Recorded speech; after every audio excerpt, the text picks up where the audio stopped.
America से deal और challenges हमें ज्वाइन किया हुमा फ़खर साहिबा ने, जो माहिर मईशत हैं और इक्विटी फर्म भी चलाती हैं और साथ चावल की एक्सपोर्ट भी करती हैं, बिज़नेस वूमेन है।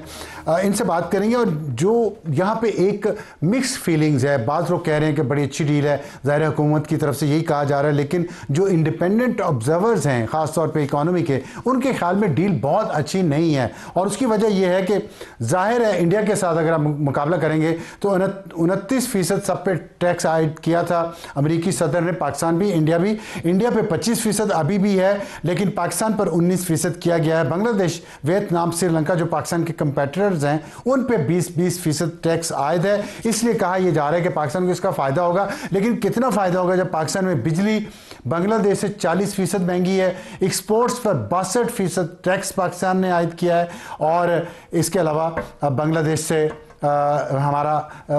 हमारी जो लेबर है वो भी महंगी है। तो हुमा साहिबा ये बताइएगा, आपने आपके ख्याल में ये डील जो है पाकिस्तान को मिली है, यहाँ पे मिक्स फीलिंग है पाकिस्तान में, आपके ख्याल में ये पाकिस्तान के हक में अच्छी है या पाकिस्तान को मेहनत करनी पड़ेगी इसमें से जूस निकालने के लिए?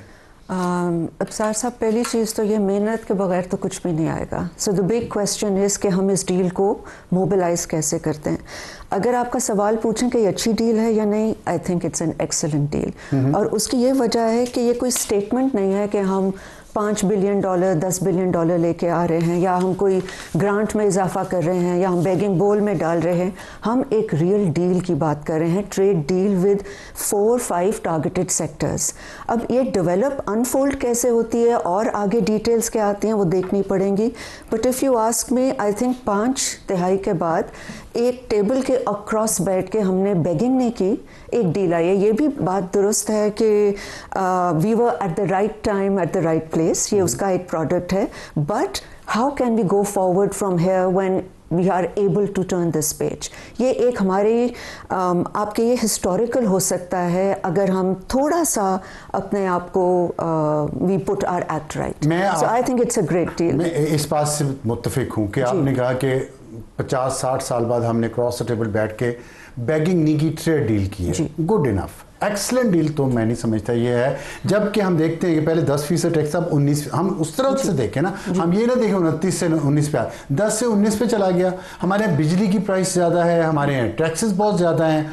$5 बिलियन सिर्फ हम सबसे ज़्यादा टेक्सटाइल ही एक्सपोर्ट करते हैं, 90% तो वो है, और चीज़ों में हम उन्हें एक्सपोर्ट नहीं कर पा रहे। हमारी एक्सपोर्ट बेस्ड इकोनॉमी नहीं है। तो बगले इतनी बजाने की जरूरत क्या है? कल को वो बदल दे या इंडिया की कम कर दे। अग्रीड। तो हमारे पल्ले क्या रह जाएगा? बट अब्सार साहब, आप ये देखिए कि चाइना ट्रेडिशनली हमारा इन्वेस्टर रहा है। अमेरिका हमारी लार्जेस्ट एक्सपोर्ट मार्केट है। I mean it's one of the biggest और लार्जेस्ट एक्सपोर्ट मार्केट में आपके टेक्सटाइल्स, टेक्नोलॉजी, माइनिंग, ऑयल, इन जैसे सेक्टर्स को मज़ीद सपोर्ट में जाना इज़ अ वेरी, या वो तो एग्रीमेंट आएगा तो ऑब्वियसली देखेंगे, लेकिन ये अनाउंस तो नहीं हो सकता था without having agreed in all that. बात हुई है, वो ताने दिए हैं, ट्रंप ने मोदी को ट्रोल किया है, मानता हूँ, इस पे हमें खुशी हुई है। जज्बाती कौम है, इस तरह के नारों पे खुश हो जाते हैं। लेकिन टेक्सटाइल्स इज देयर, श्रीलंका है, वियतनाम है, बांग्लादेश है, हमसे कंपटीशन में है। आई जेन्युइनली फील, देखिए, बांग्लादेश और वियतनाम को हम compete कर पाएंगे in the US market after this concession that we have got. कैसे? 1% का फर्क है। बिजली हमारी यहाँ बहुत महंगी है, एक्सपोर्ट टैक्स हमारे यहाँ बहुत ज़्यादा है, कैसे compete करें? जी, आई थिंक जो हमें वाटर स्पेस कहते हैं ट्रेड लैंग्वेज में, जो वाटर स्पेस इस 10% टैरिफ के डिफरेंस से मिल रहा है, आई थिंक वो ऑफसेट कर सकता है हमारी कॉस्ट ऑफ प्रोडक्शन को। And it is time.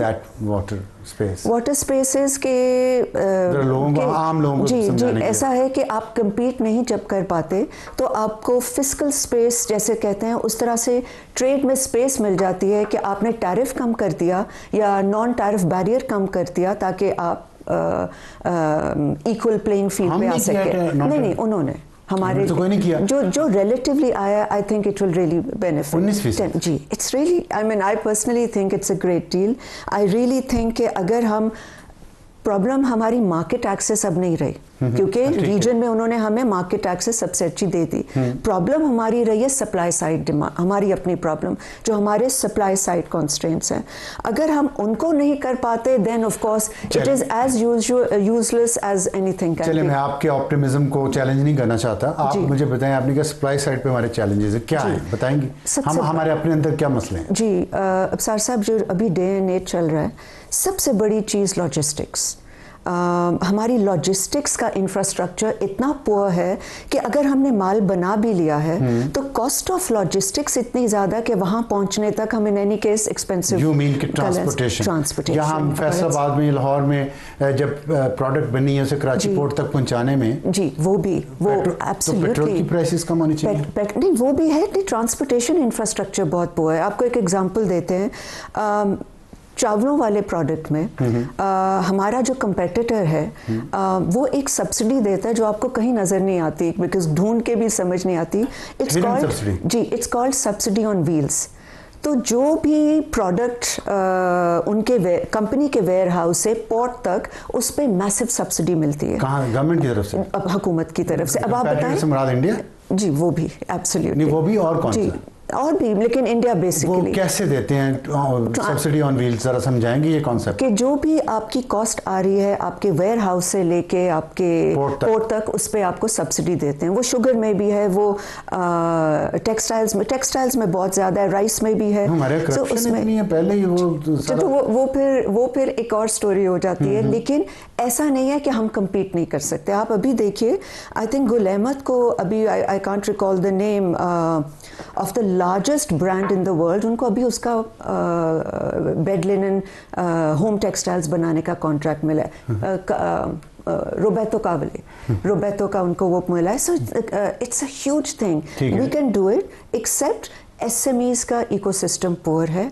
Finance ministry और ट्रेड मिनिस्ट्री अगर बैठ के सर जोड़ के इसके लिए कोई वे फॉरवर्ड नहीं निकालती, देन ऑफ कोर्स एक बात, सॉरी टू इंटरप्ट यू, लेकिन आप वही बात करें जो मैं पिछले 30-40 साल से सुन रहा हूँ, और वो सब्सिडीज दें जितने मैन्युफैक्चरर्स हैं, इंडस्ट्रीज हैं। सब्सिडी नहीं मांग रहे, सब्सिडी नहीं मांग रहे। आई एम सेइंग कि this percentage where we are a little 1% even better than the lot around us, I think we can manage it very well. What we need is intergovernmental coordination. What we need is logistics, कि उसकी improvement में government, I mean आप World Banks और इनसे बात कर सकते हैं। आप सिर्फ एक डेवलपमेंट को मत पकड़िए। मेरी ये है कि दूसरी एक एग्जांपल देते हैं।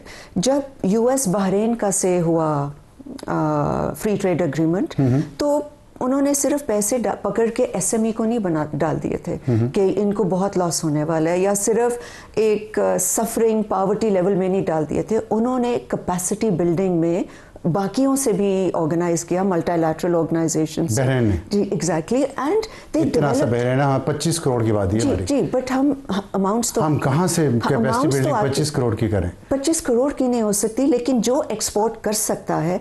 आप देखिए, पहली चीज़ तो ये है कि आप टारगेटेड लेके आए कि आपने टेक्सटाइल, मेरे लिए textile and technology is what the win is in this. लेकिन टेक्सटाइल में वैल्यू एडिशन नहीं करते ना। 5000 साल पहले हज़रत मूसा अलैहिस्सलाम के दौर में 10 कमांडमेंट्स आपने अगर देखी हो तो उसमें कहते हैं ये फैब्रिक है from the land of 5 reverse, right? ठीक है। वो फिरौन को दिखा रहे होते हैं। तो उस वक्त भी हम फैब्रिक ही एक्सपोर्ट करते थे, आज भी फैब्रिक ही करते हैं। तो 5000 साल में वैल्यू एडिशन तो हमारी टेक्सटाइल इंडस्ट्री कर नहीं सकी। एक चीज़ होती है अबसार साहब, वैल्यू एडिशन किसी मुल्क में भी देख लिए तब आती है जब इन्वेस्टमेंट आ रही हो। जब इन्वेस्टमेंट ही हमारे सिनारियो में नहीं आती है, देखिए एक एग्जांपल आपको चावलों में देते हैं। सो से हम एक 385 कैटेगरी चाइना जाती है, 385 को चाइना नहीं भेज पा रहे थे, थोड़ा सा उन्होंने गैप दिया, हमसे इंपोर्ट करना शुरू किया और इतना ज़्यादा बेहतर हुआ। I mean their buying became so much that we became the largest exporter in some of the IRI categories. Policy shift की वजह से हुआ? नहीं, Chinese started to take us seriously. Chinese How did they do that? FTA में थोड़ा सा पहले जब FTA हमारी हुकूमत ने कुछ किया उसमें कि नहीं किया? I mean हुकूमत का नहीं, but the Chinese had a change of heart. तो फिर इसके बाद दूसरे बदले तो बदले, हमारी हुकूमत ने तो कुछ नहीं किया। हमारी हुकूमतें क्यों नहीं कोशिश करती to change of their heart? अबसार साहब, मुझे एक और चीज़ लगती है, the question marks are there of course, but I think irrespective that we were there at the right time, at the right place, हमारी जो भी फाइनेंस मिनिस्ट्री की टीम गई हुई थी, as I understand and I have talked to other people, they played their cards brilliantly. So I think इस ऐसी deal को वापस लाना it is rare and a deal, the Wahid deal on trade जिसमें investment भी शामिल है. मैं आपके ऑप्टिमिज्म से मुतासर हूँ, लेकिन with a pinch of salt कब बदल जाए और हमारी फाइनेंस टीम ने जो कुछ भी किया there more than what meets the I.